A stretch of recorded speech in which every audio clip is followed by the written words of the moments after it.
Finish. Alhamdulillah Rabbil Alameen.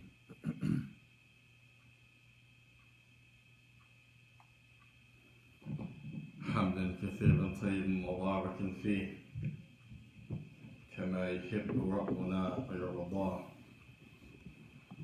أشهد أن لا إله إلا الله وحده لا شريك له. أشهد أن محمدا عبده ورسوله. اللهم صل على محمد وعلى آله محمدا كما صليت على إبراهيم وعلى آل إبراهيم. اللهم بارك على محمد وعلى آل محمد كما باركت على إبراهيم وعلى آل إبراهيم في العالمين إنك حميد مجيد. السلام عليكم. وعليكم السلام ورحمة الله وبركاته. ثم ما بعد. Abu, finish. Comment section. Abu Dawood is watching. Alhamdulillah, we praise Allah subhanahu wa ta'ala who has blessed us and given us another opportunity to present some benefit and clarity to one another. We ask Allah subhanahu wa ta'ala to guide our hearts, our tongue, to guide our souls. We ask Allah subhanahu wa ta'ala for his help and his safety. Ameen. The topic tonight actually was khutbah I did yesterday, 2 khutbah. May Allah accept from me, Ameen, all of us. And the brothers, they wanted me to do it the second time, the topic. Some kind of way we didn't record this particular khutbah. The other one, which was talking about solidarity versus division, was recorded, but this one was not. And this one was the most important because we covered a lot of things that were needed at this time, dealing with civil rights and the issue of Black Lives Matter or not, the issue of White Lives Matter or not, and all of the controversy around the pivoting point, the murder of George Floyd.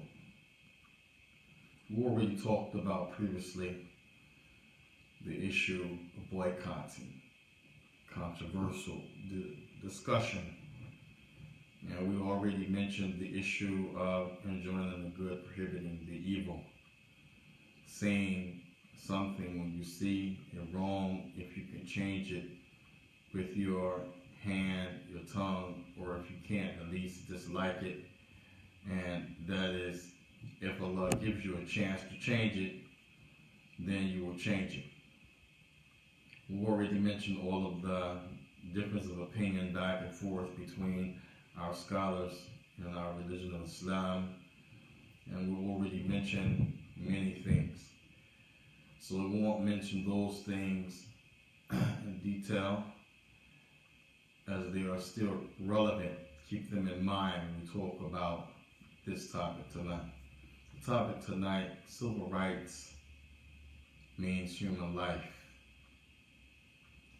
Civil rights means human life.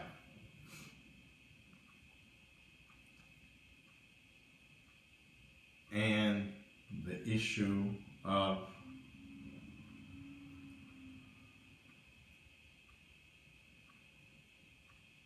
five necessitated things that every individual needs and has to have in their life. 5 things that Islam emphasizes, in every religion, every scripture came to enforce them. As we say, al-Dhuhura, Ahkam Khamsa, 5 legislated things of necessity. Jamil al-Insan, for all of the people. And then we said from slavery to the death of George Floyd, because that's where we pick up this discussion again after all of the issues of civil rights in this country, going back to before the time of President Lincoln, moving forward after his death, assassination, all the way through the 20s, 30s, 40s, the 50s, and then, of course, the 60s, and the continuous struggle goes on. So, inshallah wa ta'ala, begin our program. Ask Allah wa ta'ala to aid us. Ameen. The first thing we want to mention is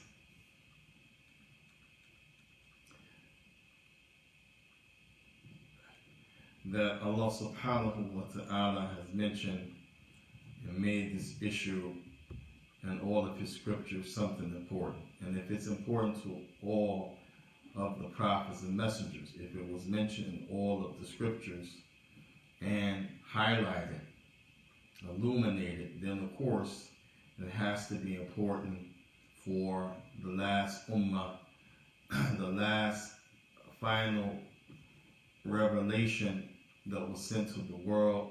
It has to be something emphasized and important for the Muslims and Islam.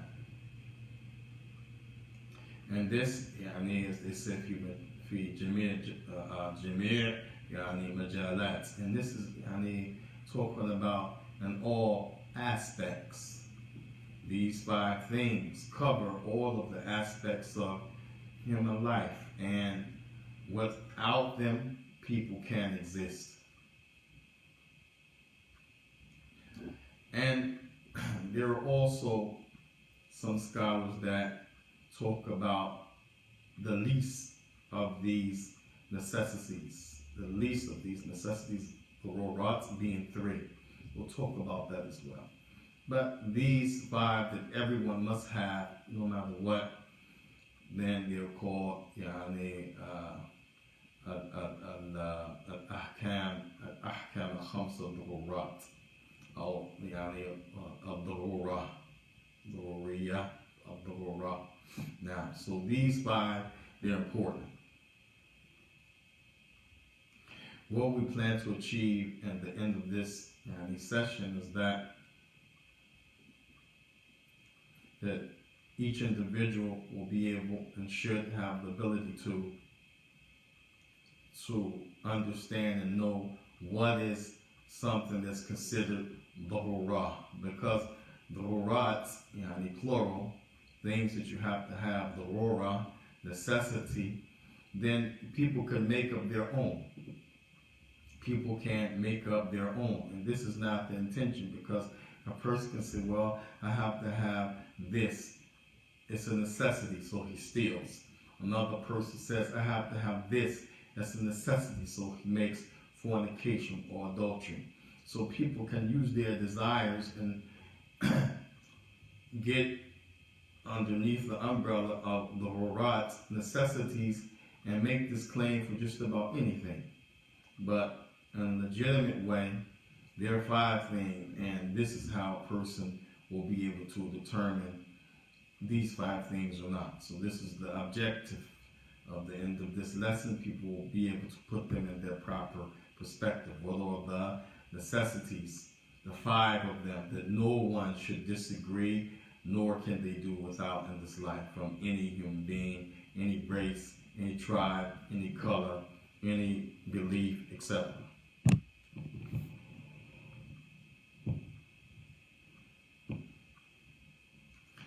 You also, the next point, it should help people to understand the importance of preservation of these 5. It should also help people to understand the importance of preservation of these 5 things. The third thing, it should also make clear to you how to preserve these 5 things. How to preserve these 5 things.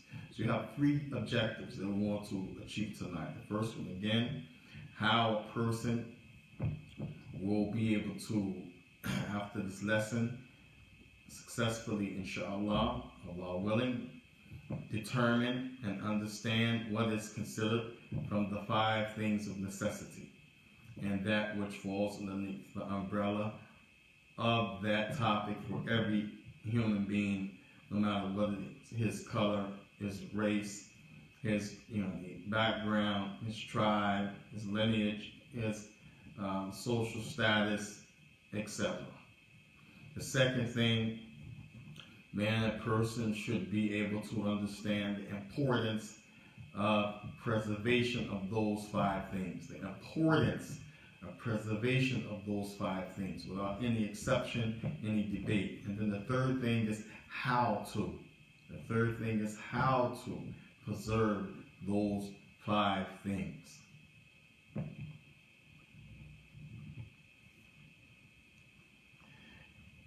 And the fourth thing, it shall, inshallah, also show you the importance of the issue of a person's nafs wal mal, hifz nafs wal mal, the importance of preserving life and property, and we highlight that because this is the issue that started all of this: lack of preservation of life, which led to mayhem, destruction, and not preserving the properties and those things of people. Abu Aliyah, finish. Comment section. Abu Aliyah Abdullah Battle is watching. The first thing we want to mention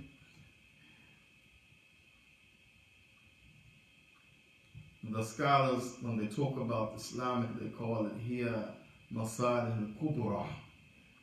These are things that give a major benefit. So there may be other things that fall underneath the umbrella of these 5, and there may be some variation, differencing of what the 5 are, but these 5 are inclusive. They never become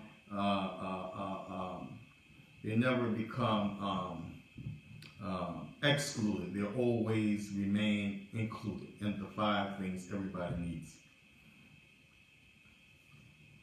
And they also mentioned that this is also a necessity. This is very important.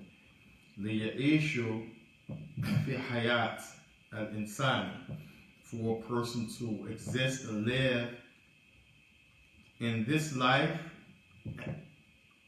and how to work towards the afterlife. So for the believer, we don't just stop at your rights here and what's important for this life. We always include what's inclusive in helping a person achieve and gain the best for him and her by preserving that which includes the afterlife. Now, they said that Allah Tabaraka wa Ta'ala fi kulli shira'ihi amra bihifdhiha. Allah commanded in all the scriptures. So the Jews can't deny it, Christians can't deny it, Muslims can't deny it. Allah musta'an. We have to echo that again. The Jews can't deny it, Christians can't deny it, neither can the Muslims deny it. That these 5 things Allah has, and He commanded you the preservation of them. وَنَهِي عَنْ مَا يُضَادُ. And Allah has prohibited you from everything that is the opposite of preserving these 5 things.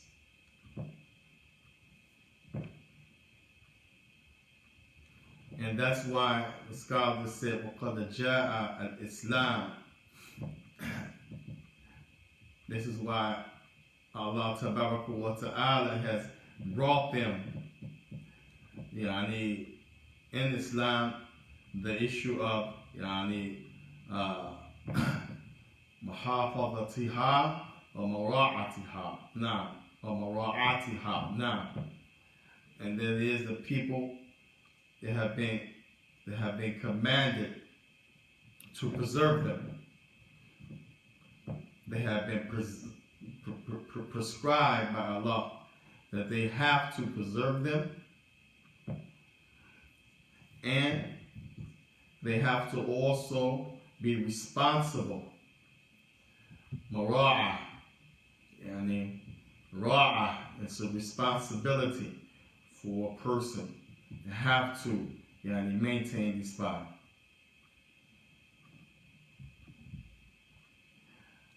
Also, Allah Tabaraka wa Ta'ala has mentioned that the people they have to protect them. Not only just hifz wal mara'atiha, walakin yani siyanataha. Now, you have to protect them from anything of khubath, filth, that which is taint, all of those things that will wipe them away or disturb them.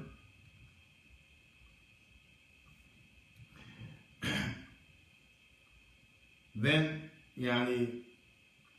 one of the greatest points they mentioned about this is if people understand them, they acknowledge them, they know them, they learn what they are, and the obligation of not only preservation but understanding the responsibility of that, then the people will be able to live آمنا مطمئنا بعضهم على بعض. People will be able to live. This is very important. People will be able to function and survive. This is very pertinent. People will be able to live with a level of security and contentment, one with one another, each other existing in the society with one another. And we've seen that in the time of the Prophet ﷺ, after the death of the Prophet, Muslims, how they lived in societies, mixed with Jew or Christian, and as long as the people followed the five preservations and they stayed within the realm of those, then everything was nice, everything was good. They prospered. They went, to great lengths in what they provided for civilization and societies that they were a part of. So these five things will make you, as the Prophet said, kajasad wahid, as a single body. It just took a minhu. If a person, his body suffers from something, his limbs and that which he has of his body, then the Prophet mentioned that the rest of the body, it will be affected as well. You won't get an infection and you just have a fever in your head, but the fever will be throughout your whole body. So this is very important, how one thing can affect the other, and this is what I want to talk about, these five things that must be preserved, inshallah ta'ala. The first of them, the first people must understand, this is very important, and without talking a lot about the whole lockdown, the issue of the COVID-19, and how can we do this and that, and some people got upset, praying with distance between you is bid'ah. Nah, hakada, qad yakun, maybe, it could be. But as many of the ulama, when we talked about this issue, they said it is agreed upon by the madhahib al-arba', the four great schools, and the imams of those schools, being Imam Abi Hanifa, Imam Malik, wa Shafi'i, wa Ahmad, that praying with gaps in the roll does not nullify the salah. Does not nullify the salah. And that point doesn't make it okay not to straighten the rolls, but the point is that if you end up praying and you have some gaps, as other ulama, when they talked about this, they said that the statements of the Prophet, when he said that takhtalifu and the sofufukum tarasu, straightening the roll is one thing, but keeping the gaps out, some of them said it's impossible that the Prophet meant that that's an obligation, although he spoke in a form and in a wording that may seem you have to do it by the context of his speech, because each time that you would move go into yani, positions, finish the rak'ah, and then you stand back up, that means you will have to have no gaps between you whatsoever. Little, a lot, big, small. And this would mean that your salat will be invalid. It will be a total hardship. So when we talk about this issue of necessity and the preservation of the deen, this is one of the reasons why they mention I need to stay home, and those, if you come to the masjid, take this precaution, take this measure, pray like this, pray like that, even though some may really feel that the line should be not only straight but tight, not only straight but no gaps, as the Prophet said. They allowed it because of this issue of preservation of the deen. It's better for you to have a salah than to just not pray at all in the masjid, praying following the obligation of salah fil jama'ah. And that was one of the perspectives because of preservation of deen. Also, when we talk about the issue of preservation of deen, and you protect your deen from all types of shirk, all types of making partners with Allah, or giving something to other than Allah that belongs to Allah. How about that? Giving something of servitude, respect, and commitment, and obedience, and so forth, and seeking some type of merit by way of doing ritual actions that are considered worship and servitude, by giving that only to Allah and not to other than Him. This is one way you protect and preserve your deen. You're protected from bid'ah, and doing something that is not from the religion. And of course, again, we're talking about that which people do in order to change the religion, that which people do in order to gain closeness to Allah. We're not talking about something like, in this case, because of a situation you're forced. As many people holler, bid'ah, bid'ah. Yeah, it could be bid'ah, but because of these issues of preservation of deen, then that thing becomes the exception to the rule. And Allah Azza wa Jalla knows best. Also, you protect your deen from all types of misconceptions, shubuhat, all types of ma'asi, the dunub, because sin and disobedience affects your deen. It breaks the preservation. That's why Allah Ta'ala talks about summun bukmun umyun wahum la ya'qilun hum la yarji'un. Deaf, dumb, and blind, they return not to the path. Deaf, dumb, and blind, they understand not while they're walking the path. But Allah said they return not to the path, meaning the path of guidance. While they have intellect, they've been created with intellect, Allah mentioned they have no intellect. This is a very important issue of preservation of deen from the perspective of leaving off those things that taint and ruin, decrease, and affect the person's religion.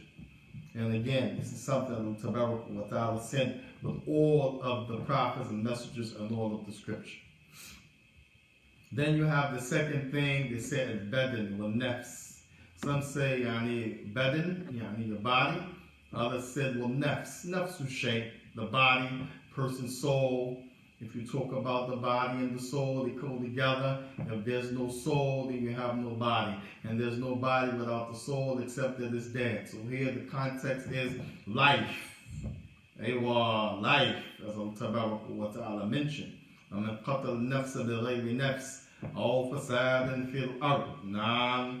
Whoever kills somebody, you don't have the right to kill. That should be enough. People are saying, Allah musta'an.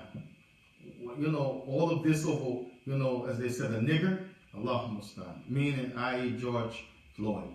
And they didn't count all the other people from the time of, before Emancipation Proclamation. Before that, if we just count from the slave ship, the first one that reached the shore, and then we still have to count South and Central America and the Caribbeans. All of that's included. Don't be short-sighted when you talk about this issue. These are our people. Although there's a divide between the Latino community and African Americans, these are our people. We're from the same breed, Hakada.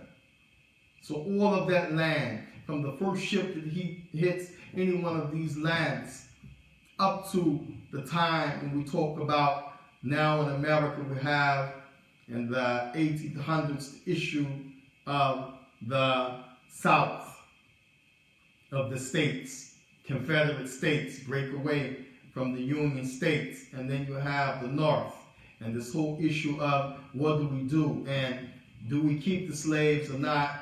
Well, the issue of commerce and survival and making money. Just from that point, no one wants to count those lives. If we start from the time of Emancipation Proclamation, now, the time of the shooting of Abraham Lincoln, old Abe as they call him, Father Abe as they call him,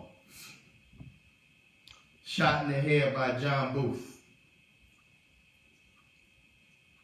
A week or so after his second inauguration, he announces the Emancipation Proclamation in front of all of the, if we can say, world, because the news spread.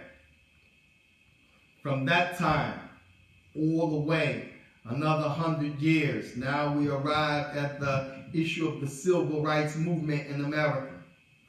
And we're not discounting the black groups that were doing this same movement in the 30s and 40s, but we'll talk about this as we go on.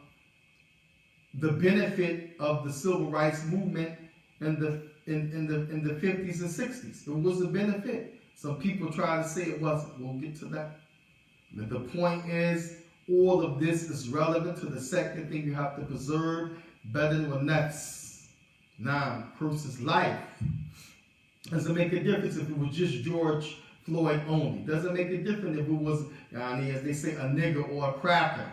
We're using those terms. People probably don't like it, but we're just being flat straight. If it was, and we don't say white, we could say Caucasian, African American, whatever you like. We could say white, black, we could say nigger, nigga, negro. Like they just changed the birth certificate. And within the last 5 years, they just changed the birth certificate. The form of it back home in St. Louis, they used to have Negro and bold black writing. Can you believe that? They just changed that. So these terms we understand, they have been used and we're talking in context. Even if it's just that life. Well, now some people, they get upset. They said, he's a non-Muslim from some of the Muslims, idiotically so. He's a non-Muslim. So what that mean? It don't matter. I got a sister that's non-Muslim. I got a brother that's non-Muslim. I got nieces and nephews. They get gunned down. It don't matter because I'm Muslim, they not. You have really to look at this issue from the perspective of another lens. So when you talk about a life, everybody's life is included. And that now some people are up in, a rage. Oh, white lives matter. We never said they did. We never said they didn't. Pardon me, that was a slip of the tongue. We never said that white lives don't matter. All of this came about because of the issue that we'll get to is coming, the issue of a black person in his life. So the second major thing is the life of a person. We emphasizing that. It includes the person's body, because when you slay a person, you're slaying his body, but also you're taking his life, his soul. The third thing that everybody must have and must be preserved, and it's a great responsibility to do that individually and collective, from all walks of life, from all of the scripture, from all of the prophets and messengers, from that which the creator of the heavens and the earth sent to us. Your intellect. Your aql, intellect. Just think of the mental illness. Even we just talked about the issue of the looting, burning, vandalizing, and how people were staying in for 12 weeks. Total lockdown. People lost jobs, didn't go to work. didn't know how they were going to eat here in the States. So many millions of people lost their job. I think they said 40-something million. And I know the number's probably higher than that. Allahu Alam. Staying home. And then when the talk about opening the country back up, people refuse. And a lot of people that refuse, they don't have that they refuse. Why? Scared of the issue of something that is detrimental to their life. While at the same time, when this issue came up, people went out in thousands. Some people had masks, some people didn't. 6 feet apart wasn't always observed. Why? Because this became a mental illness that became very clear, and that is the toleration, allowance, and being okay with someone just killing you just because you are black or you have brownness to you, color to you. Because they don't exclude the Dominicans. They don't exclude what they gave the name Puerto Ricans. They don't exclude Africans that came from other countries. They don't exclude interracial babies that we call mixed. They don't exclude anybody except themselves. So, of course, the issue of vandalizing and tearing up is part of this mental illness, thinking that this, is part of it. And we'll get to that too, where that came from, how that came about, if it works or not. The fourth thing is your lineage, and that's what inside. Where you came from, your family tree, and who your lineage, your tribe, your race is. Have to protect that thing. Protect it.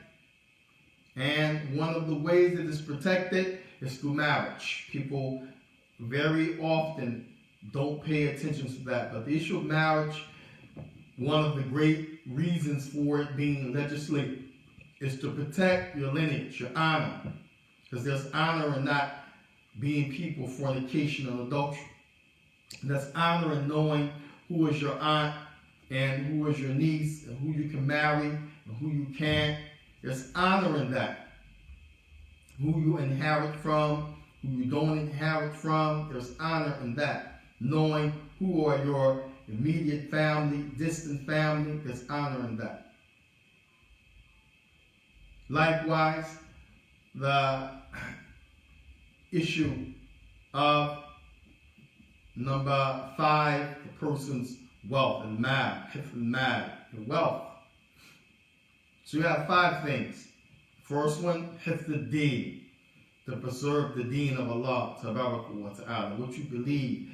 And even people in falsehood, they believe in preserving their deen. Look at Buddhists, look at Hindus, look at the church of Satan, the church of Satan. Yeah, they have Satan churches here with Satan Bible and all of that kind of foolishness.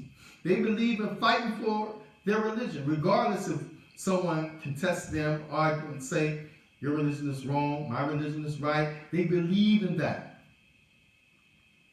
So how could it not be an issue for the one who knows he's upon what's right? Yeah, you have to preserve your religion. Allah has made it like human nature. You preserve what you believe in. Now, number 2, again, your life, your soul. We find it in all of the creation of Allah wa ta'ala. Danger is opposed, they become afraid. Something is a threat to their existence, they become on defense. Yeah. The issue of intellect for the human beings. Again, this is one of the main reasons Allah prohibited intoxicants, narcotic abuse. Because when you use that, then you are putting your intellect, your mind, your judgment in a state of vulnerability. Likewise, again, the issue of lineage, blood, where you come from, your people. And this in itself is one of the most traumatic things that happen to African Americans and people of color and the people, we will say Latinos, Dominicans, and Puerto Ricans. Because when they were brought here, those Africans, and they dropped them in those areas, and they gave them names and named the areas where they dropped them off. Guess what? They broke them from their people. They broke them from who they came from. Part of changing who you're from, your lineage and your tribe, your people, is also your land. Tore them from their land, tore them from their language, tore them from their names, tore them from their religion, tore them from everything we just got to mentioning, including their wealth. Now, tore them from everything, including that which they have of material things. Now, so this, when we talk about this issue, it's very important to know that Allah is not playing. The Creator is not playing. The God Almighty, who created the heavens and the earth and what's inside of it, is not playing. This is a serious issue. If people think you can go on for hundreds of years just killing people just because you feel that they don't deserve to live. That's why Allah, for us, the Muslims in Surah Al-Baqarah, Allah Ta'ala mentioned, and the scholars, they said, this is al-Qanun Tadafi'. Al-Qanun Tadafi'. This is the law of defense. The law of defense. Where Allah Ta'ala, He mentioned, وَلَوْلَا دَفْعُ اللَّهِ النَّاسَ بَعْضَهُمْ بِبَعْضٍ لَفَسَدَتِ الْأَرْضِ. Allah Ta'ala in this ayah, Surah Al-Baqarah. And it's a beautiful story. Sometimes, when you read it, you have different types of cry and tears. Sometimes you get the cry and the tear of knowing that this is the truth. Knowing that this is, this is Allah's doing. This is, as they say, God's working through us. When you read the story that talks about Talut, Saul, and the issue of Goliath, and his people that he had with him, and Dawood, David. I mean, this whole story, subhanAllah, Allah brings it. The people of Bani Israel, that it happened after Musa. And at the end of this, Allah said, وَلَوْلَا دَفْعُ اللَّهِ النَّاسَ. If it was not for the defense of Allah, دَفْعُ اللَّهِ مُضَافٌ إِلَيْهِ. This means this is Allah's defense. كما تقول يعني ماذا بيت الله. That this is Allah's house. It is a house designated for the worship of Allah. Allah Azza wa Jal mentioned the house and connected it to Himself, then Bab Tashrif, to show the greatness and the status of that house. وَلَوْلَا دَفْعُ اللَّهِ النَّاسَ بَعْضَهُمْ بِبَعْضٍ لَفَسَدَتِ الْأَرْضِ. And Allah is showing and connecting defense here with Himself to show the greatness of this defense. That is Allah's doing. يَفْعَلُ مَا يَشَاءُ وَيَفْعَلُ مَا يُرِيدُ. Allah does whatever He likes, and He does whatever He wants and wishes to do. In this case, if it had not been for the defense of Allah to the people, النَّاسَ مضاف إليه. النَّاسَ هنا مفعول به. Some people will say it's affected by the defense. Others will say مفعول لأجله, that it is that which is because of what preceded it. That's why it exists. And what is the thing that preceded it? The defense of Allah. So you have some people putting other people in check. And Allah Ta'ala, the way we know this is from His blessing in disguise, from His work, as He mentioned, because the second part of the ayah, Allah said, وَلَكِنَّ اللَّهَ ذُو الْفَضْلِ. But it is Allah who He owns all of the treasures and the blessings and the gifts. وَلَكِنَّ اللَّهَ ذُو الْفَضْلِ عَلَى الْعَالَمِينَ. But it is Allah who has all of the power to give however he wants and wishes good things, even through things that seem to be bad. Bounties, fadl, gifts, blessings from Allah subhanahu wa ta'ala. And then Allah told the Prophet Muhammad, Tilka ayatullahi natluha alayka bilhaqqa. These are the stories we told you that you didn't know about, O Muhammad, and believe for surety. They are those stories that are true. Now, because indeed you are a messenger, you are getting this from me, not from anyone else. For this reason, when you look at the 5 things again, preservation of a person's religion, person's life and his body, person's intellect, his mind, his mental health, Allah musta'an, person's lineage, family tree, who he belongs to, where did he come from, including his land and his wealth. Then it's imperative. Somebody got to put somebody in check. If not, the fasadatil ard, they would have destroyed and corrupt and made the whole earth a place where we couldn't even exist. Walakin Allah, but Allah, however, is the one who gives his bounty to his creation. So, what makes us live this issue as a black person African American, or if you will, Native American, have this problem in the first place? Some will think that it starts at the Constitution. As we said, civil rights is human life. Now, you see that. Civil rights, all those things we just mentioned is part of civil rights. You have to have it to live in any country. Not just because we say civil rights in English and it's constitutional, but this is an issue. Civil, meaning the person where they're living. And in the society. People of that place, that land. Now, this is ma'isha to whom? The way that they go every day, from day to day, their living situation. This is civil. Now, and human life, because without the people living, then you wouldn't have nothing from day to day. And that's why Allah said, whoever kills somebody, they don't have the right to. And then Allah didn't stop there. Or all of those other sins and things that corrupt the society and disrupt the civil living and liberties of the people. The Tabarak wa Ta'ala says, like they killed the whole humanity. So this is a serious issue, to the point that Allah has Sunnatullah Tabarak wa Ta'ala, the way that He has done, وَلَا تَجِدُوا مَاذَا بِسُنْتُ tabadila. And you will never find in the order, in the natural way Allah made things, a change. It's going to stay like that. So Allah has made where people have to battle it out, put one another in check, because somebody's going to go too far. One of the ways they went too far, if you look in the Constitution.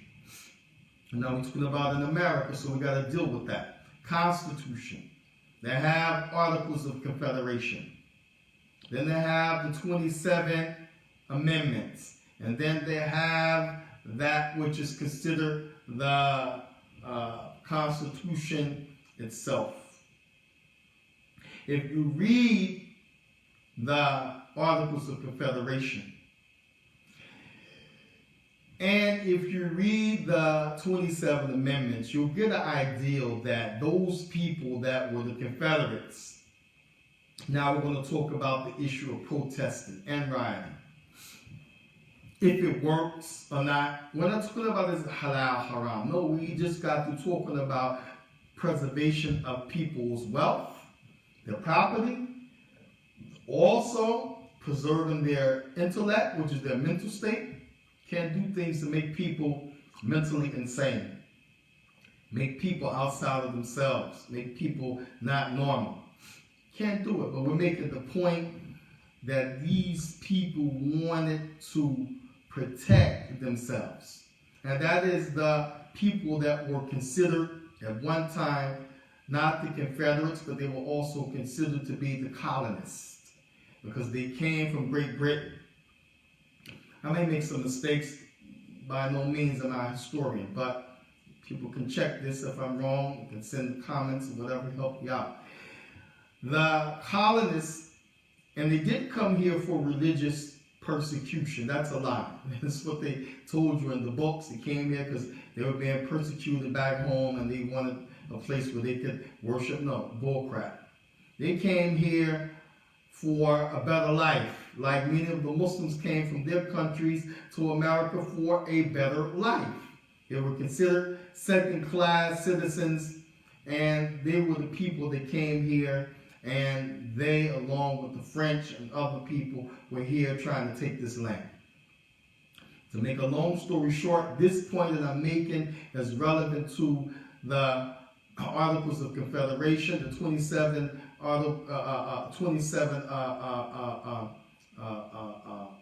Amendment, the 27th Amendment rights, Bill of Rights, and the Constitution. Those people, when they wrote the Articles of Confederation, be it 7 or 10, however many that is, they were paying taxes, tariff to people back home in Great Britain, because they were having stuff sent. So imagine you're in a foreign country, you're from America, you're having stuff sent. They don't have spices that you need. They don't have this that you like. They don't have that what you are used to. So you get care packages, you get big boxes sent to you. Every time you get that, you gotta pay some money for it being sent. And you got possibly to pay customs. And some countries, you're going to have to pay a little bribery money, under the table money on the side, tip money, if you will, whatever you want to call it. This was their case. And one of the main things that used to get sent from Great Britain to here is tea. Tea. Like we said, Lipton tea, Earl Grey, green tea, black tea, orange pica tea. Well, tea. They drink a lot of tea. It's like people smoke cigarettes. They drink tea. They got tired of paying this money, and also back home in Great Britain, they said, wait a minute, these people paying these tariffs like we're putting on them, they must really have some money. Let's up it. Let's get some more out of them. So they said, man, look, we're paying all of this money to them back home. We like second-class citizens, and we have no representation. They just like taking advantage, exploiting us. They got tired, so we're not going to pay any more. When the shipment comes, we're going to take the ship and dump the stuff off the ship, which this is protest and looting. Protest and rioting together. Protesting, going against the government. Rioting, looting, put them together, throwing stuff that's not theirs, destroying it. That is the tea. And it said that the tea, if you try to equivocate this time, was probably in the millions. And as it relates to how much they threw over. At any rate, once the action was taken against them from the authorities there in Great Britain, who they were still under the rule of those people, just like if we travel somewhere, we're still Americans, we're under the ownership, believe it or not, of the United States. Then what they did, they wrote some type of what you call Declaration of Independence, if you want to call it like a semi-peace treaty, so that they, don't have to be persecuted or dealt with on behalf of this, and they pleaded their case. And when they wrote these paperworks up, they wrote it so that they would not have to face that from anybody else in the future again. So consequently, the amendment, which is the First Amendment, which includes freedom of speech, and it also freedom of religion. Also in that First Amendment, freedom to the press. Also in that First Amendment, freedom to bear arms. Also in that First Amendment, freedom of religion. So when you look at them writing and developing this, they only had one thing in mind at the time, themselves. And as you go down and you start to read, they made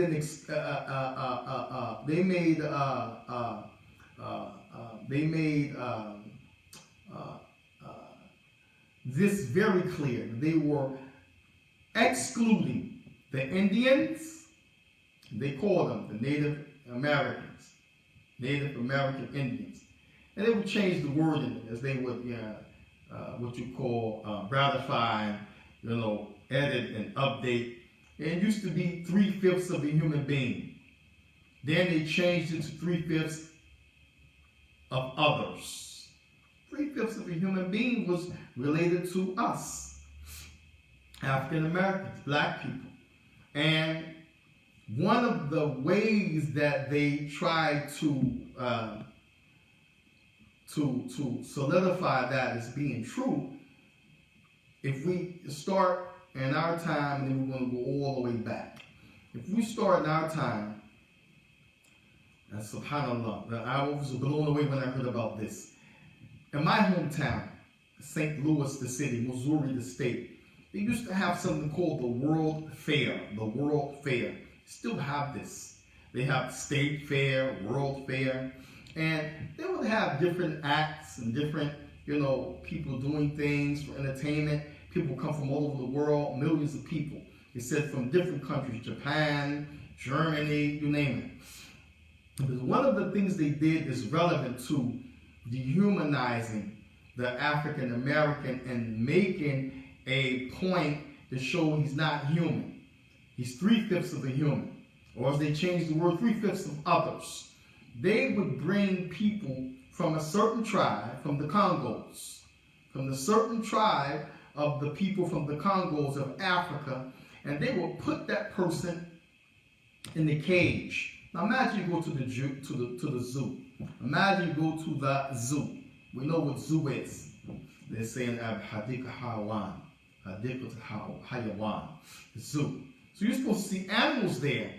In Arabic, that's clear. In English, that's clear. Zoo, animals. Well, they put this, as they would call it, nigger, African American, for us, African for them, who they brought here, put them in the cage with the monkey. And they said, they're scientists, and they used some theories from Carl Darwin and all of these freaky, wicked people. And they said, we're going to prove to you that, these black people from Africa, they're from the lowest part of the monkey or ape or orangutan species. So imagine, you got millions of people coming from all around the world, white people, mostly. This is the spectacle for them to look and laugh, like this, looking. They got the kids and there's women and men. What's that? And they're laughing. Look at his teeth. And all of this ridicule is to even the paper with the action that they wrote, this person is not a human being. Then they said that we'll take like umbrellas and sticks and, go up to the cage and poke the person, throw stuff at him. And we don't like people to make fun of us. Imagine somebody said, man, look at this, he got some big ears, or, man, look at that, look at his nose, he got a fat nose, or, look at his teeth, or, damn, look at that nigga head. People get upset. Unless you're just playing, or that's part of your culture to joke with your people like that. But a stranger can't come and do that to you. You're ready to fight. Somebody you don't know just walk up and insult you like that. You become very upset. Imagine people from all around the world, you in a cage with an animal, and that's what they're saying to you and throwing stuff at you and poking you. And this went on. Not only in St. Louis, they made a zoo, a big-time zoo in Washington, D.C. They also made, and that was supposed to be a national zoo in D.C. Then they said one in the Bronx was supposed to be the best zoo in the whole United States. All of this, was to solidify one thing. These black people, these people from Africa, these slaves that we had, these people we took from their homeland, these people that's going to be descendants of them to the end of time, guess what? They're not human.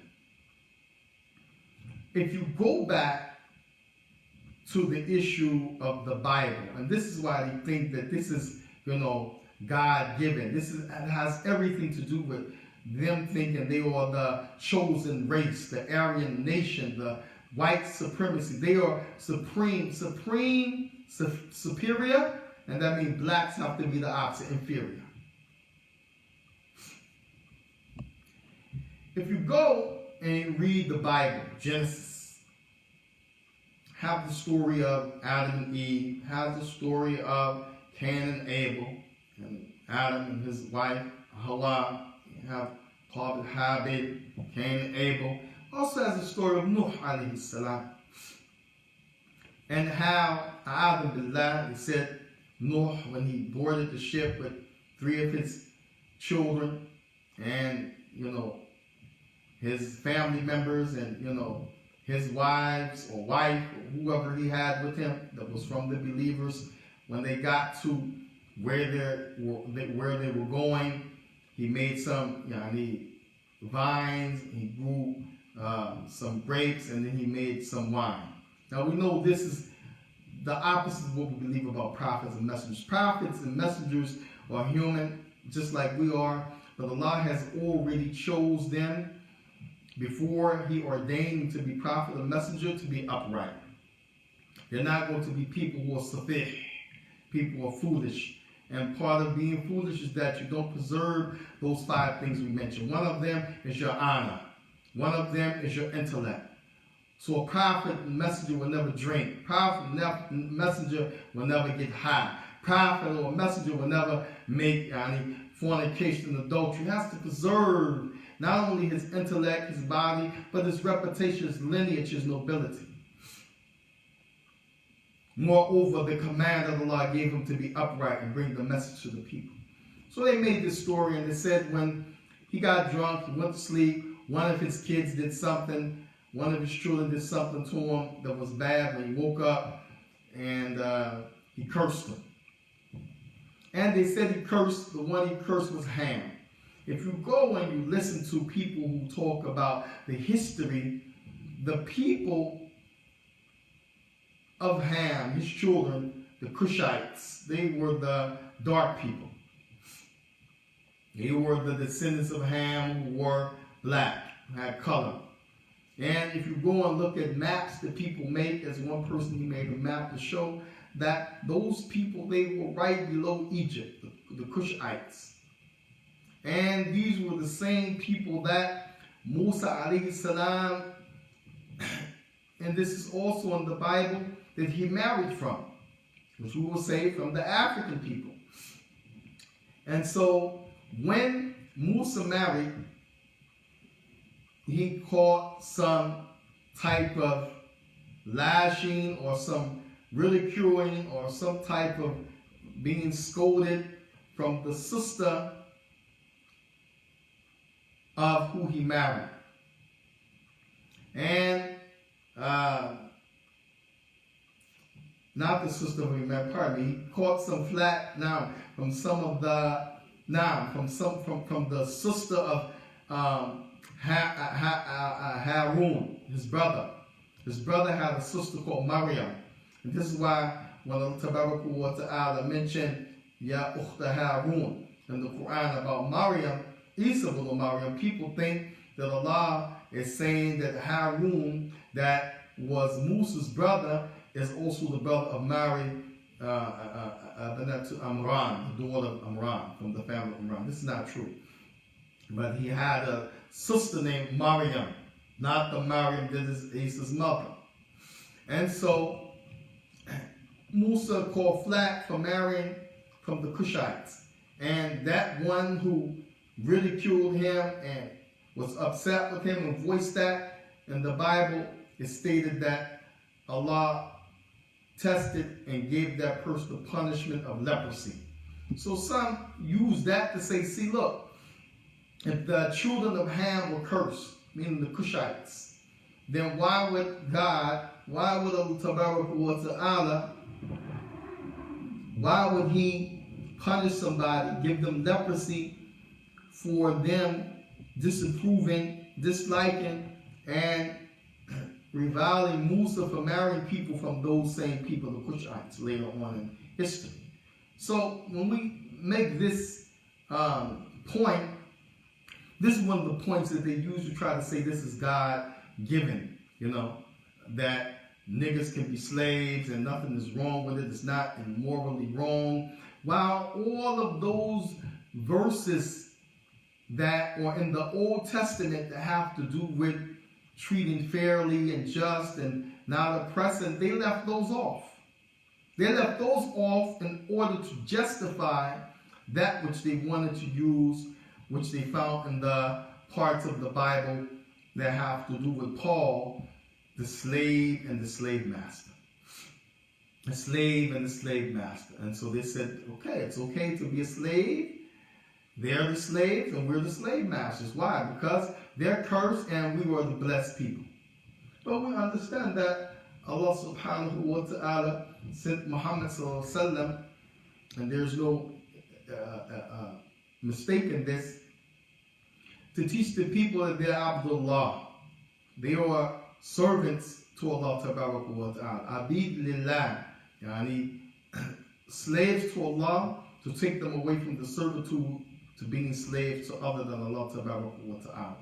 So we know in context, this is not the issue that should have been used for slavery. And Allah tabaraka wa ta'ala has always mentioned in all of his scriptures the issue of freeing the slaves and not having people enslaved, for tahriru qaba, free a slave, is mentioned many times in the Quran for many of the heinous sins. So this is one of the tactics and one of the false theories they have, which led them to also later on in life put black people in cages to prove, see, they are the people that came from monkeys.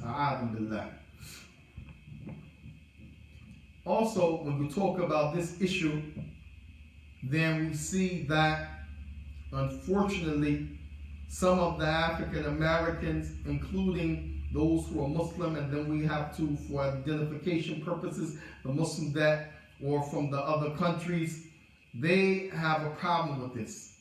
They think that we're just tripping. There's no such thing as racism. And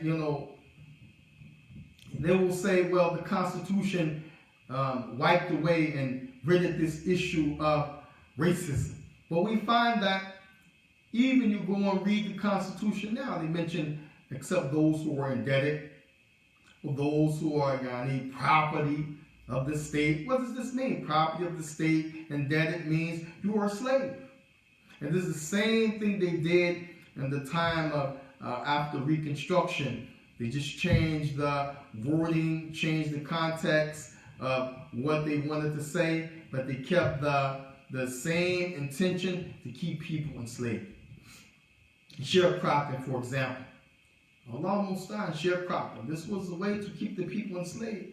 And what they would do, people would get a contract to work for a year or two on this man's land. He's the landowner. He used to be the slave owner. And you used to be the slave. Now you're free. But here, you stay in this house. And it's recorded that even some of those people that stayed in those houses that were sharecropping, they took rent from them. SubhanAllah. Took rent from them. Made them pay rent. Comment section. Yusma, dad is watching. On top of that, the majority of them that made those people that were sharecropping pay rent, they took the monies that they made. So imagine you live in somebody's house for free, you're working for them, you're supposed to get paid, but they give you a little bit. And they keep the majority. And they give you such an insignificant amount that you could never get ahead. Like we say, you're just making ends meet. You can't invest. You can't buy your own. You can't, get big enough to say, okay, I want to be independent. I don't want to sharecrop no more. Thank you for your services, Mr. Slave master. No, you're just stuck there. Like a person stuck in the projects or city housing with no education, no experience, and he's black, she's black. You're stuck. Unless Allah blesses you to get a break. And in most cases, in general, you find the people stuck like this. This is how the people were stuck in sharecropping. Most of them had to pay rent. They didn't make very much. And there are reports that when the contract was over, they would say, well, you still owe me.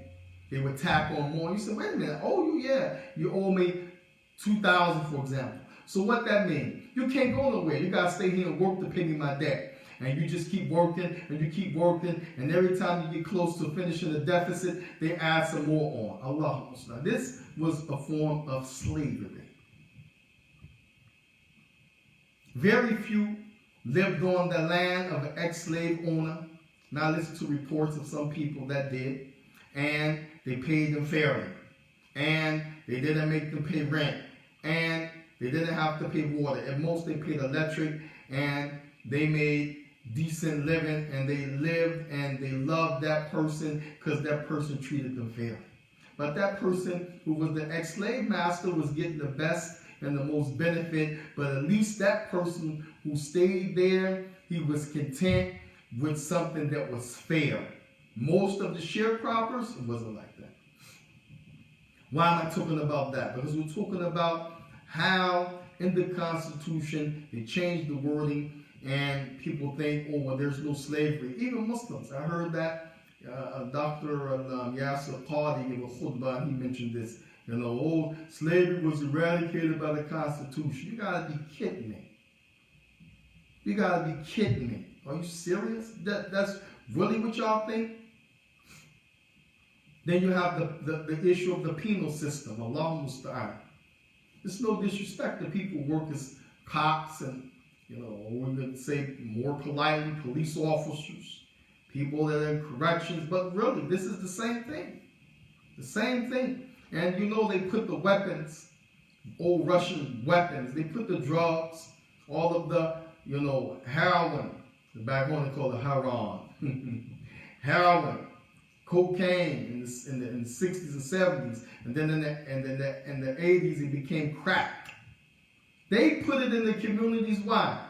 The same way they told those ladies who wanted to get food stamps and checks to take care of their children, you can get it, and you can get this housing. But guess what? You got to cut that man loose. You got to disavow yourself from the father of these children. He can't be in the equation. And so the lady said, okay, I'm trying to make it, so I'm going to do what they tell me. Therefore, the man have to hide his clothes and look under the bed, see if there's any man's shoes in the house, look in the closet, any suits. Yeah, they did the spot check. I remember coming up. Because my mom was one of the ladies on welfare at one time, yeah.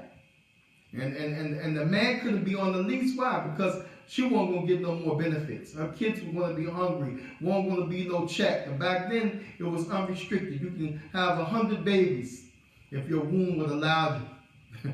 You would get a check for each one of the babies. You'd be paid. The more babies, the more money. It's not like now they cut you and make you work and you got to do workforce program and sign papers and show you trying to get a job and it's a limit, you know, you can get, and then they're going to cut you anyway. No, it was like free way. It was money. Even some people, grandparents used to tell them, we need some more money. Go out and get pregnant. The girl lived with her grandmother because the mother somewhere strung out on drugs. And she go get pregnant, you know, by somebody she like to add her to the payroll. Add the baby to the payroll. What's the point? All of this was part of the slavery after Reconstruction. All of this was part of what we're talking about now because they always believed and felt that we were 3/5 of a human being. When you're 3/5 of a human being, you're not even human. You need some more decimals and numbers to become human. So this is what makes it allowed for them to just gun you down in the street or to choke you out. You're not human. You're less than, you know, that which is on the side of the road, roadkill, a deer or something, because at least they're going to take that, take it, put it in the truck, go cut it up, skin it, cook it, and eat it. They're not going to cook and eat and enjoy you. The only enjoyment they get is killing a nigger. That's it. Point blank. And then they wonder why people saying Black Lives Matter. And by the way, while we're on that point, before we go to the next point as we wind down, this did not start with organizations that are campaigning for rights for homosexuals and bisexuals and all of this new stuff we have in the last 5 years or so. No, Black Lives Matter was a slogan that evolved from the murder of Michael Brown in Ferguson, Missouri, which is the suburbs of St. Louis, Missouri, where I'm from, where my cousins and my uncle, my aunts and them used to go visit them in that same Ferguson. That is where the statement came from. Then people took it, exploited it, and used it for something that they wanted. So people, when they jump on the bandwagon about the slogan, they don't even know where the origin of it came from. They don't even know that it didn't originate with people that have to do with organizations and this, that, and the third. Moreover, the issue of gay rights and so forth. No. So everybody's life matters. We already established that. But why is it when we say the Black Lives Matter, people get offended as if we're excluding white lives? No. Y'all wrote in the Constitution 3/5 of human beings. Then y'all changed 3/5 of others. You're talking about us, the Black lives, point blank. So this is why you find all of this being done in the first place, because they take it all the way back to some misrepresented, misunderstood verses from the Bible even. And this brings you to another point. There was Christianity before the event of what we know in America as Christianity, with the issue of a white man, blonde, a white man with blue eyes and blonde hair on the picture. And we know even in the Bible, it's recorded where Jesus lived, Isa of Maria, when he was born, the texture of his hair. He had feet like the bottom of his feet were like brass. Even the Prophet he mentioned that in many hadith that Allah Ta'ala was going to create the human being. He sent Jibreel alayhi salam to go get Adum al-Ard. Yani Adum al-Ard, the word Adam, mustaq min kalima Adum. Adum here, they said it means color.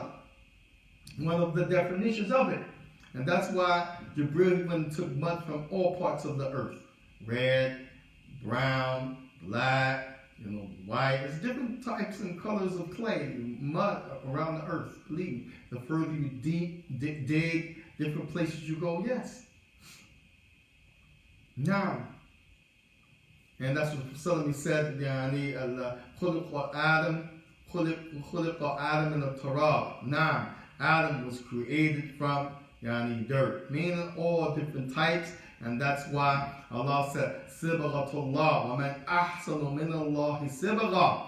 The color, the loan of Allah wa ta'ala. Doesn't mean Allah himself has a color like we as humans, but meaning Allah, he created those colors. And what is better than the colors that Allah created? وَنَحْنُ لَهُ أَعَابِدُونَ. And to him we worship in him. Point blank.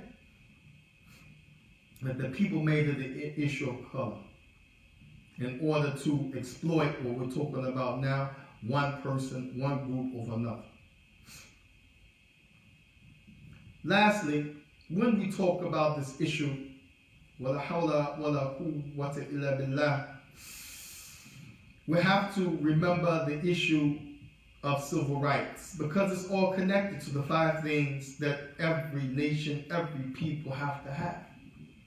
And some people, almost again, this is not the time to be fighting. The other khutbah we gave, solidarity versus division. This is true. Wallahi, even the Prophet during his time, remember, he wasn't just the Prophet, he was the governor of Medina. And the Prophet had solidarity when it came to the issues of how the people should live and so forth. And it wasn't just the Muslims that backed the Prophet. We know that. Even when he was in Al-Medina, the Prophet praised Malik al-Habisha, al-Najashi, the Christian king, the leader of what we call now in English Abyssinia, or we say Ethiopia. Yeah, he praised them.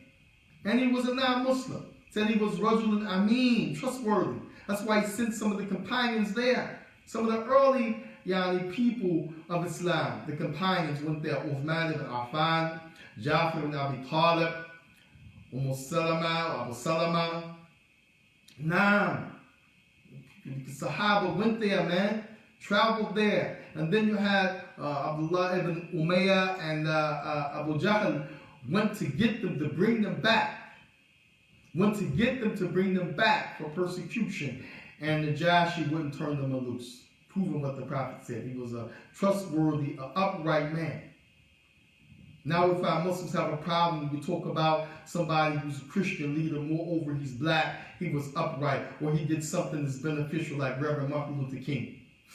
I have a problem with that. I'm telling me praise Adi ibn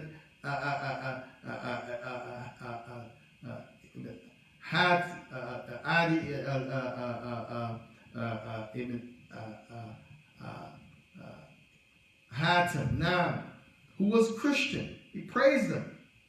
Now he praised them. He praised them. Said, "Man ahsan min yani Adi." Who's better than Adi? Ibn Abi Hatim. Now, who has better character? And we know the Prophet had the best character, but look what he's saying about this man because of his character. So Rasulullah said, "Man yamna'ani fi da'wa." Man yamna'ani fi da'wa ila Allah. Here, yamna'a from mana means prevent. But Arabic, Nur al-Din is there's watching. a lot of words that carries the opposite meaning. A lot of words that carry the opposite meaning. Now, like junub, junub, one is beside you. Sometimes junub, or jambi, pardon me, that was a mistake. Jambi, or sahib jambi, wabn sabil wa malakat aymanukum. Huna, jambi, sahib jambi means your wife. Some scholars of tafsir said.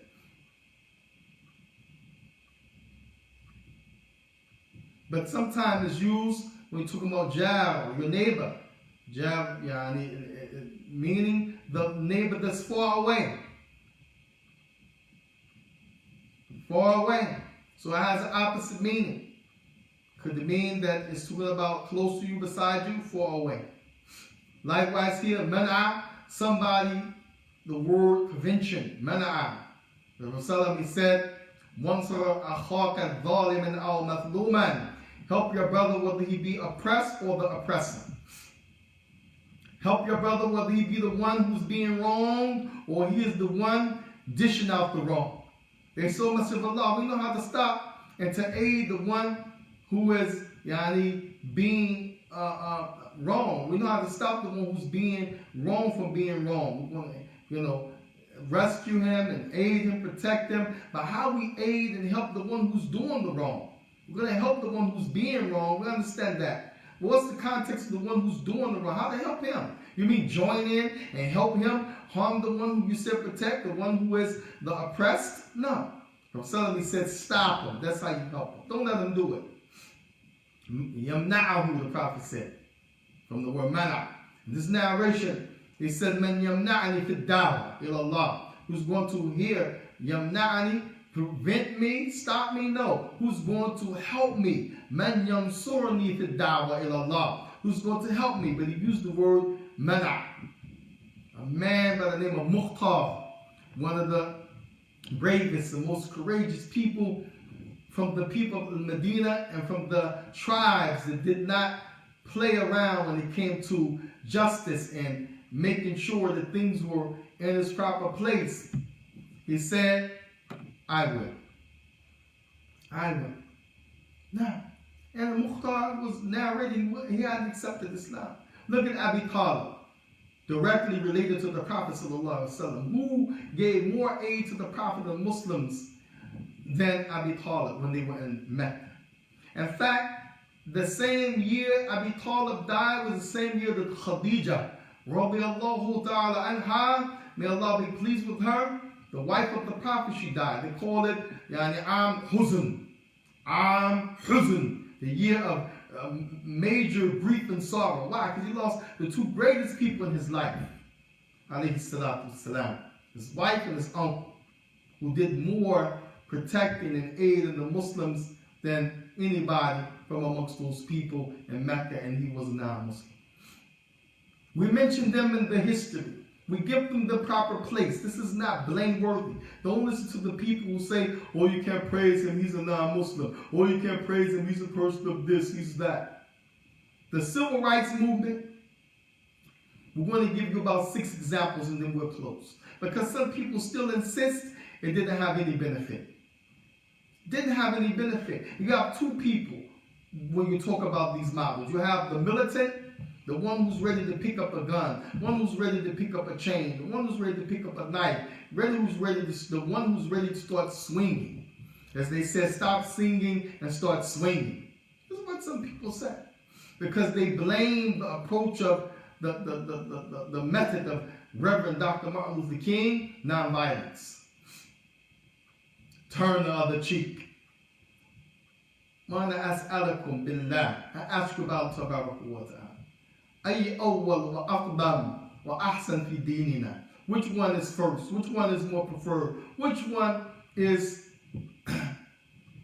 the greater thing in our religion? To do something without violence and anger, to be patient, or to use violence and anger first?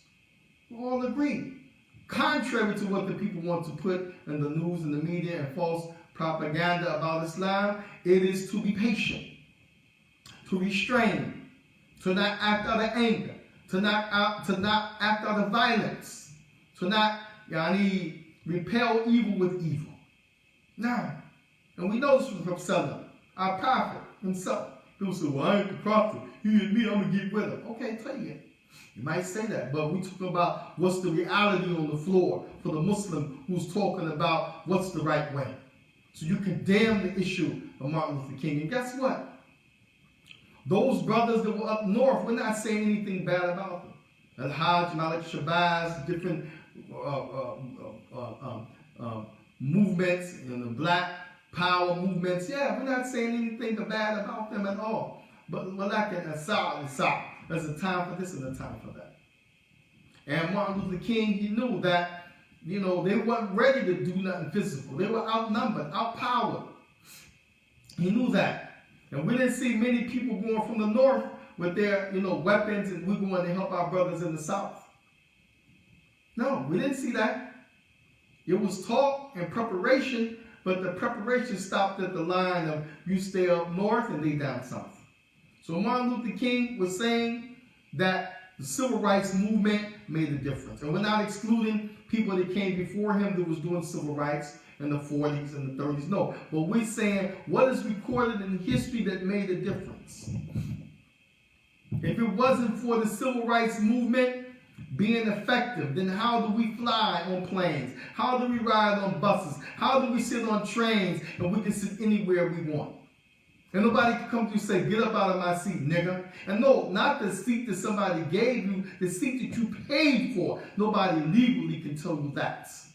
In the United States, because of the civil rights movement. How was it the schools used to be all whites? And I remember back in St. Louis going to all white schools, we were bused. And at the end of the year, we would have a riot. We were kids. Finish. The white people, man, we busted our heads and hitting us with iron pipes, all kind of stuff. How would it be? You want to go to a school because it's better education, better teachers, better books, better equipment. You're going to be better equipped, so we think and we say. And they tell you no, because you're black. Like the issue of Brown versus education. 6 kids wanted to go. Their parents wanted to put them in those schools. And they were prevented by the Supreme Court because they were black. Allahu musta'an. The issue of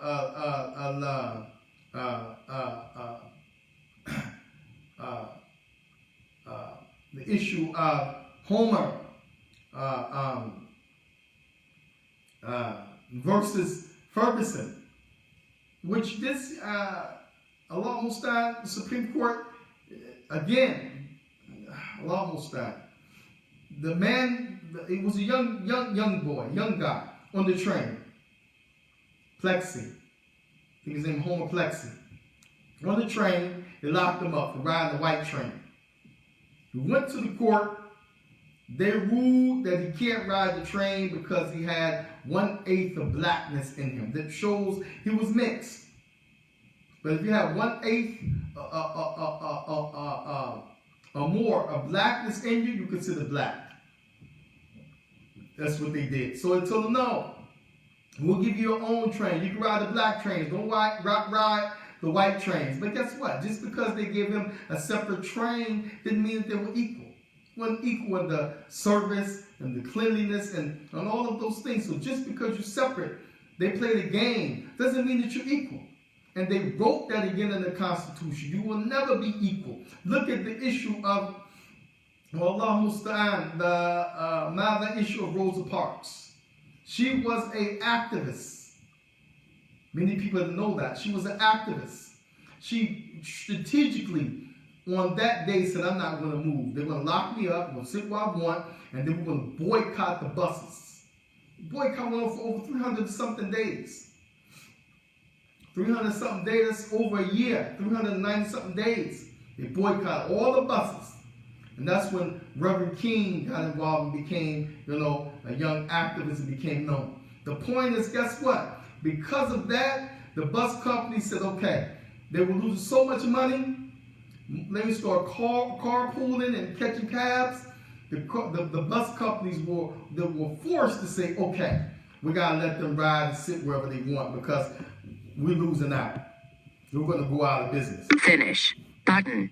When we talk about the issue of Emmett Till, young 14-year-old that was killed in Mississippi from Chicago, went to visit his family, and there's some conflicting reports. Some said he whistled at the white lady leaving the store. Others said he asked her for a phone number because he was challenged. I bet you won't ask her for a phone number. Whatever the case. If he asked her for a phone number, if he whistled leaving the store, it's not enough for the father and the stepson to go pull him out of the house.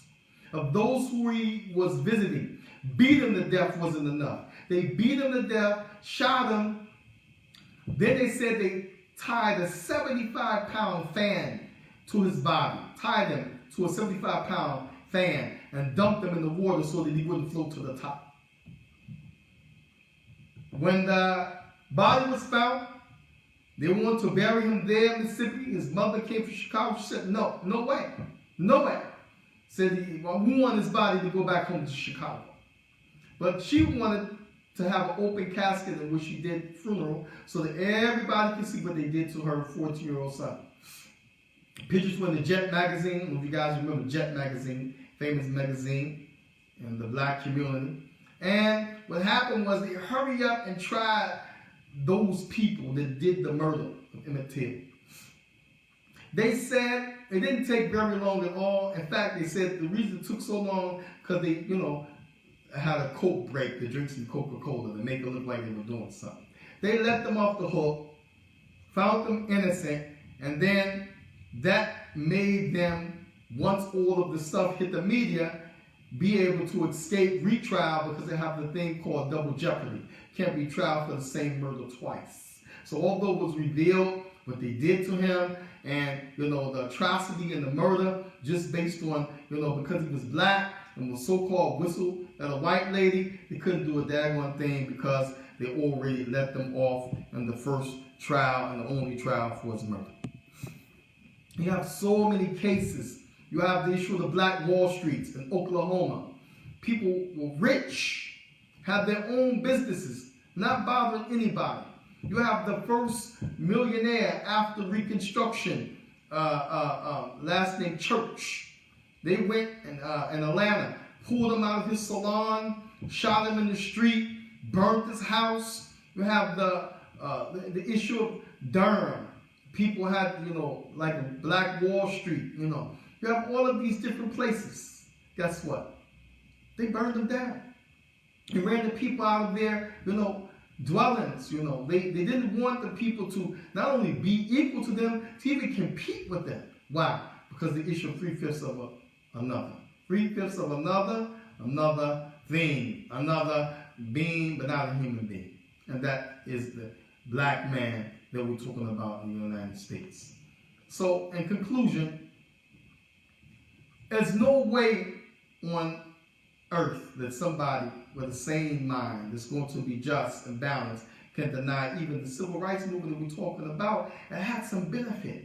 It's not to discredit those who came before Dr. Martin Luther King and Malcolm X, and they were fighting for civil rights, and they were in the black community. It's not to discredit white people, because white people fought and stood up against civil rights also throughout the history. We're not the only ones. Just as you see blacks up front, whites up front, Spanish up front, you see Native Indians up front, you see Arabs up front, you see people now together.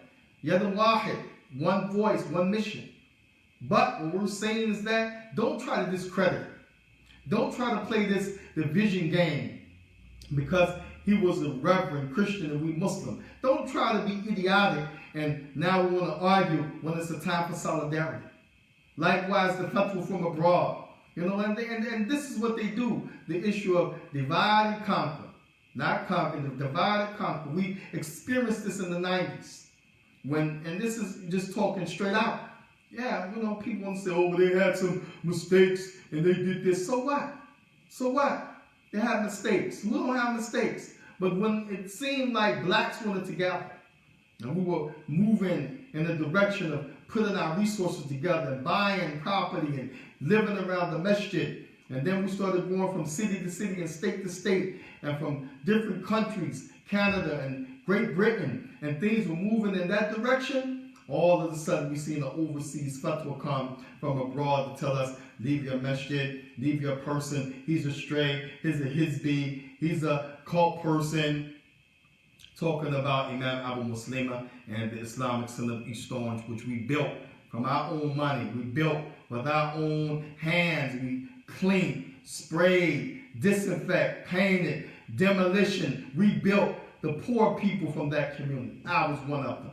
We gave that money, $235,000. Some people work part-time. Some people work overtime. I remember he said, tell the landlord, Mr. Kafir, this month I'm not paying my rent. Give your money for the sake of Allah. We did that. Meaning, in other words, make your rent late. We need this money. We got to get this building for our worship, for our community. We making a move. We sacrificing. We did. And then one Jumu'ah, one brother stood up. We needed $110,000. One brother stood up and said, take me to the masjid after the Jumu'ah. He said, I got $110,000. Everybody said, Allahu Akbar. People start crying. He went to the bank and gave that money. We did that by Allah's permission. Finish. Fixed Button. it. Made it to school from kindergarten to kindergarten to 12th grade. Masjid will sell a whole 6,000, 7,000 people. Lounge for the women, lounge for the men, weight room, restaurant, you name it. Shooting range, conference room, showers, toilet, all flushed away. All flushed away. Why? Because the black man ain't supposed to have nothing. Black people ain't worth nothing because we 3/5 of others. We see that same mentality today. Wallahi, if they turned on all of us, they don't give a damn if you Sunni, you Salafi, you Shia, you Sufi. If you like him, he don't like you. They don't care. You African American, he's Somalian. Oh, he's from Ethiopia. Oh, he's from Egypt, he's dark. They don't care. The bullet is already in the chamber. Black Lives Matter on the bullet. When are we going to get enough? When are we going to realize the issue of division is an evil thing? As we conclude, Al-Tabarak wa Ta'ala's prophet said, Al-Jama'atu Rahma wa Firqatu Al-Adab. And I know somebody will say, oh, these use out of context. We're talking about the literal word. It's better to be together for the interest and the cause of everybody than to be separated that's going to hurt an entire race and group of people. And this doesn't mean that we stop calling the people to what is right from Islam. It doesn't mean that we stop clarifying. Hadam and Bab Awla. This is what we do foremost. But what would it be like? We're going to argue with somebody now about religion and the life is on the line. Don't you see the whole world? Don't you see? As Allah Tabaraka wa Ta'ala said, La ikraha fid din. You can't force nobody to religion. Allah Tabaraka wa Ta'ala, He said, يعني لا تسبوا عاليتهم فيسبوا الله عدوان لغير علم.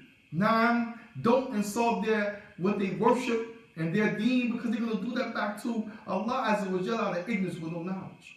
There's a time for this and a time for that. Right now, we talk about one major thing. Life. People's life is on the line. Not to mention how many millions lost their job in America. The people on edge. Civil war any moment. Ethnic cleansing is a possibility. This is how these people think. And we want to argue, debate which one started the civil rights movements first. Was it, the people with the guns or Martin Luther King? We want to argue which we shouldn't be helping. We on the Sunnah. But the deen is, we don't follow politics. You got to be out your mind. What Sunnah teaches you not to get involved to a great injustice? Don't forget the Prophet ﷺ was against injustice before prophets, before being a prophet and after a prophet. He was the first one to be involved in making sure that people get their justice. Sallallahu alayhi wa sallam. And people might not like it. This is the last thing I'm going to say. This includes for those foreigners. They came from other countries. Wallahi, if it wasn't for the civil rights, those nice houses you live in, those nice cars you drive, the clothes your pretty wife and children wear, your degrees and all of that you have, while you still play the heavy game of racism against the African Americans in our own inner circle and our own communities. Wallahi, you wouldn't have anything of those blessings and gifts that you enjoy every day without the civil rights movement. We have to acknowledge, be quiet of criticizing, talking bad, and thinking that people just talking, blowing hot air. No, this racism you see on the video of George Floyd is to the top. It's real. They don't give a damn. And they slaughter a man in a way that we can't even slaughter a sheep in our religion with no mercy. What do you think they're going to do when they get ready to the rest of us? So this, Allah Musta'an, is something we want to remind the people of the 5 things of necessity for all human beings, for all walks of life. The issue, how they tried to sanction the issue of making black slaves, thinking that it's a godly thing. How they took out of context revelation, scripture, that's from their book, while they left the part about justice and equality and being of those who are fair to those people.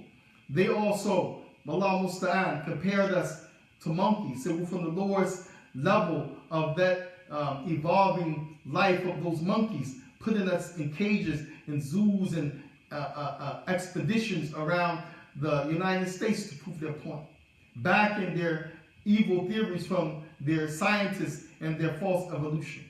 They also took it from the shores of Africa, bringing it to this land where it includes the natives of this country. And it includes all of the Americas, the South, the Central, the Caribbeans, likewise. They also think from the time of slavery to Reconstruction, the depth of Abraham Lincoln, all the way through the 1800s, the 1900s, through the 30s, 40s, 50s to 2020.